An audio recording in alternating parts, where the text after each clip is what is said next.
जल्दी से एक बार बोर्ड दिखा दीजिए गोपी। आप बता रही थी कि बोर्ड वहां पर लगा हुआ है, कहां पर हार्दिक पटेल दिख रहे हैं, कितने राउंड की काउंटिंग शुरू हो चुकी है या अभी पोस्टल बैलेट ही चल रहा है? गोपी। बिल्कुल देखिए अंजना, फिलहाल तो पोस्टल बैलेट की काउंटिंग ही चल रही है। हमारे कैमरा पर्सन अनिल जैन को कहेंगे कि जायसवाल को कहेंगे कि वो दिखाए। यहाँ पे आप देख सकते हैं ये एक पूरा एलईडी स्क्रीन यहाँ पे लगा हुआ है। जिस हिसाब से अंदर काउंटिंग होगी उस हिसाब से यहाँ पे आप देख सकते हैं ये हार्दिक पटेल का जो सीट है उसको लेकर ये पूरा विरमगाम सीट 39 नंबर की जो सीट है उसको लेकर ये बोर्ड यहाँ पे जो एलईडी स्क्रीन है उस पर डिस्प्ले किया जाएगा। जिसको जितने वोट मिलेंगे उस हिसाब से यहाँ पे डिस्प्ले होगा।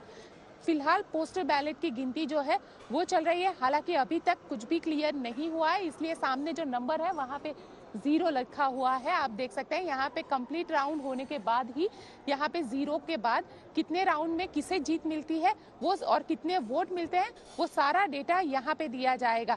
जो अहमदाबाद की ग्रामीण की 8 सीटें हैं उसका काउंटिंग यहाँ पे हो रहा है और उसमें हार्दिक पटेल का जो एक सीट है उसकी भी गिनती यहाँ पे होगी। सारे उम्मीदवार जो थे वो सारे इस वक्त यहाँ पे आ चुके हैं। वो काउंटिंग सेंटर के अंदर है जिसमें हार्दिक पटेल, उनके सामने जो कांग्रेस के कैंडिडेट है लाखाभाई भरवाड़, वो सब भी यहाँ पे पहुंच चुके हैं।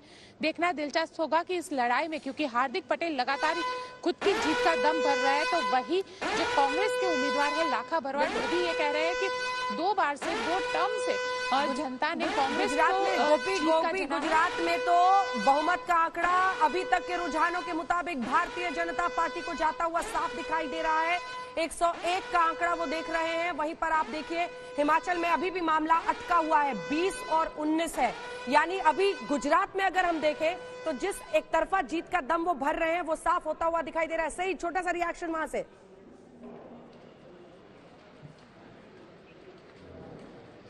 अब यहाँ अंदर तो खुशियां मननी शुरू हो गई हैं। हम इंतजार कर रहे थे कि आपसे बात कर लें, उसके बाद अंदर जाएंगे।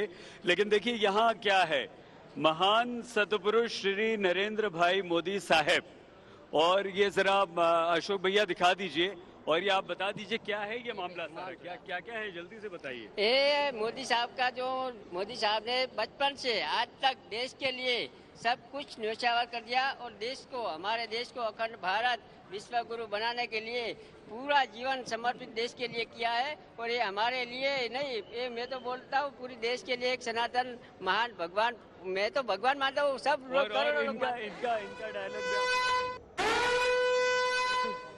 और इस वक्त की बड़ी खबर आपको दे दें, हिमाचल प्रदेश में रुझानों में कांग्रेस को शुरुआती बढ़त।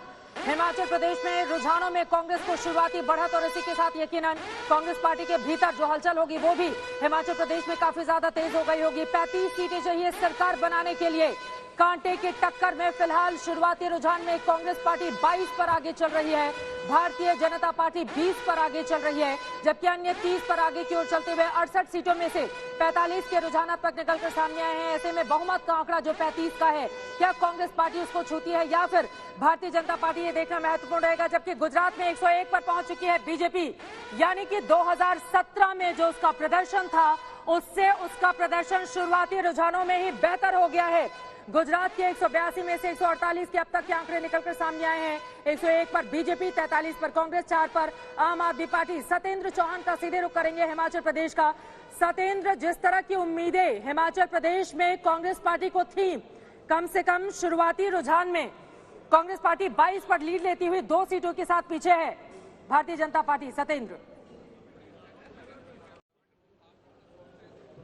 जी देखिए, बिल्कुल, और जिस तरह का एग्जिट पोल दिखाया गया था उसमें भी यही बात की गई थी कि हिमाचल के अंदर कांटे की टक्कर है। कांग्रेस और भाजपा में बहुत ज्यादा फर्क नहीं है, लेकिन जो शुरुआती रुझान आए हैं, इन रुझानों की चर्चा दरअसल चुनाव प्रचार के दौरान ही हो गई थी। कांग्रेस ने नारा दिया था राज बदलेंगे, भारतीय जनता पार्टी ने नारा दिया था कि रिवाज बदलेंगे। अमूमन हिमाचल का इतिहास ये रहा है कि हर 5 साल के बाद यहाँ पर सत्ता बदली है, लेकिन इन चुनावों में प्रधानमंत्री मोदी से लेकर भारतीय जनता पार्टी के तमाम बड़े नेताओं ने हिमाचल में न सिर्फ चुनाव प्रचार किया बल्कि वो हर कोशिश की जो कि चुनाव जीतने के लिए जरूरी होती है। फिलहाल तस्वीरें में मुख्यमंत्री निवास की दिखाता हूं। यहाँ पर चहलकदमी शुरू हो गई है। जयराम ठाकुर मुख्यमंत्री आवास के अंदर हैं और लगातार पल पल की जानकारी वो भी टेलीविजन सेट पर ले रहे हैं। यहाँ पर अब एक दो गाड़ियों का आने का सिलसिला भी शुरू हो गया है। लेकिन चित्रा, एक बात बता दूं, ये चुनाव हिमाचल में जो अब की बार हुआ है, पिछले जितने भी चुनाव हुए हैं उन सबसे दिलचस्प है। और एकदम हिमाचल का इतिहास आप उठाकर देखिए, एक तरफा होती है। अगर जीत किसी की भी सरकार बनती है उसको पूर्ण बहुमत मिलता है। कभी भी तोड़फोड़ की जरूरत नहीं हुई यहाँ पर, कभी हॉर्स ट्रेडिंग नहीं होती है। लेकिन इन चुनाव में कांग्रेस ने डर जता दिया है कि बीजेपी हॉर्स ट्रेडिंग करेगी, हमें अपने विधायकों को सुरक्षित रखना होगा। तो भारतीय जनता पार्टी की तरफ से मुख्यमंत्री जयराम ठाकुर को सफाई देनी पड़ी। बीजेपी अभी से ही इसे बड़े तरीके से प्रोजेक्ट कर रही है कि हम इस बार टक्कर दे रहे हैं। कम से कम एग्जिट पोल का जो हमारा अनुमान है वो दिखाता है 30 के आसपास बीजेपी को पहुंचता हुआ टक्कर दे रहे हैं। ये अपने आप में एक शुरुआती बढ़त के तौर पर वो देख रहे हैं। वहीं जेपी नड्डा का चेहरा हम दिखा रहे हैं। हिमाचल प्रदेश से आते हैं, हालांकि बिहार में भी उन्होंने अपनी शिक्षा हासिल की है, लेकिन लॉ की पढ़ाई यही हिमाचल प्रदेश में की है, शिमला में। और जो पूरा का पूरा वो मॉल का इलाका है जहां वो ले गए, अपना कॉलेज भी उन्होंने हम सभी लोगों को दिखाया। कुल मिलाकर जेपी नड्डा ने भी ताकत झोंकी है, अनुराग ठाकुर भी वहां से हैं, उन्होंने भी ताकत झोंकी है, जयराम ठाकुर भी वहां पर पूरी ताकत झोंक रहे हैं बतौर सीएम। पीएम ने कुछ रैलियां की है, लेकिन इन सब के बीच ये भी खबर आई थी कि मतभेद है जयराम ठाकुर अनुराग ठाकुर में लेकर। बागियों ने इस बार नाक में दम किया है। मोदी जी को खुद उनसे फोन पर बातचीत करनी पड़ी। संकेत ऐसे मिल रहे हैं क्या कि अगर ये सब कुछ नहीं हुआ होता और अगर बागी इस तरह से नहीं लड़ते निर्दलीय बनकर, तो शायद बेहतर स्थिति में बीजेपी होती। अंजना, बिल्कुल सही कहा। इन चुनावों में दरअसल एक उल्टी तस्वीर देखने को मिली है। जिस कांग्रेस को इनफाइटिंग अंतरकलह के लिए जाना जाता है, उसने एकजुट होकर पूरा चुनाव लड़ा। हालांकि वो बात अलग है, चुनाव होते ही कांग्रेस के अंतरकलह सामने आने लगा है। जो भारतीय जनता पार्टी अनुशासन के लिए जानी जाती है, उस भारतीय जनता पार्टी में सबसे ज्यादा 21 बागी खड़े हुए। यहाँ तक कि प्रधानमंत्री मोदी को भी बागियों को समझाना पड़ा, फोन करना पड़ा। तो ये उल्टी तस्वीर दिखाई दी। कांग्रेस में इनफाइटिंग नहीं हुई चुनावों से पहले, चुनावों के बाद अब आ गई है। प्रतिभा सिंह ने साफ कर दिया है कि मुख्यमंत्री का चेहरा, जो पूर्व मुख्यमंत्री स्वर्गीय वीरभद्र सिंह हैं, उनकी लेगेसी ही आगे लेकर बढ़ेगी। तो दूसरी तरफ भारतीय जनता पार्टी की चिंता फिलहाल अभी जिस तरीके के एग्जिट पोल आए हैं, उन एग्जिट पोल्स के मुताबिक भारतीय जनता पार्टी को अब जरूरत एक बार निर्दलियों की तरफ देखने की पड़ेगी। बिल्कुल सतेंद्र, देखिए आप जिस बात का जिक्र कर रहे हैं, ये जो 3 अन्य हैं, जैसा कि 21 बागियों का आपने जिक्र किया, ये जो 3 अन्य हैं उनमें ज्यादातर चहले बीजेपी के बागियों के हो सकते हैं, क्योंकि कई चुनावी मैदान में है। पीएम के फोन करने के बावजूद उस शख्स ने अपनी उम्मीदवारी वापस नहीं ली थी। लेकिन इन सब के बीच कांग्रेस पार्टी की ये जो बढ़त है, वो क्या कांग्रेस पार्टी के भीतर एक बेचैनी भी पैदा कर रही है? फिलहाल वो तमाम चेहरे कहां पर ले जाने की तैयारी, ये देखिए हम आपको दिखा रहे हैं। हिमाचल विधानसभा चुनाव में 23 पर मल्लिकार्जुन खड़गे की कांग्रेस आगे चल रही है, 21 पर इस वक्त भारतीय जनता पार्टी आगे चल रही है, जबकि 3 पर अन्य, सतेंद्र 3 पर अन्य चल रहे हैं आगे।